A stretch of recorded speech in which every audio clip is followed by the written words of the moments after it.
बिस्मिल्लाहिर्रहमानिर्रहीम। अस्सलाम वालेकुम।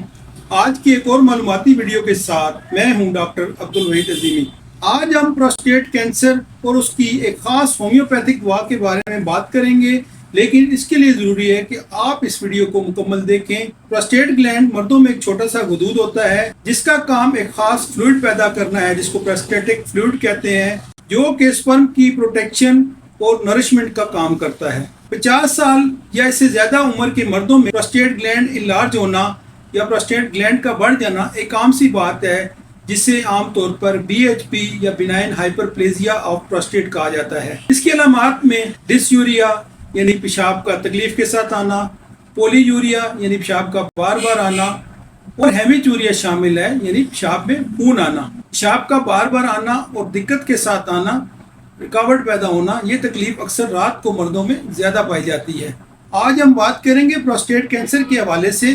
प्रोस्टेट कैंसर जब कंफर्म हो, यानी PSA लेवल बढ़ा हुआ हो और बायोप्सी रिपोर्ट में मैलिग्नेंट सेल वाज़े नज़र आ रहे हों, तो आमतौर पर होम्योपैथिक में जो मेडिसिन यूज़ होती हैं वो हैं स्किरहीनम, थूजा, मेडोराइनम, सेबलसेरोलाटा, लाइकोपोडियम, सिलीनियम, सीमाफिला, आयोडम और इस तरह की दीगर बहुत सी अद्वियात हैं। लेकिन जब CA विद पेन हो, यानी प्रोस्टेट कैंसर के साथ बहुत ज़्यादा शदीद दर्दें भी हो, होम्योपैथिक दवा क्रोटेलस ओराइडस किसी मोजज़त से कम नहीं है।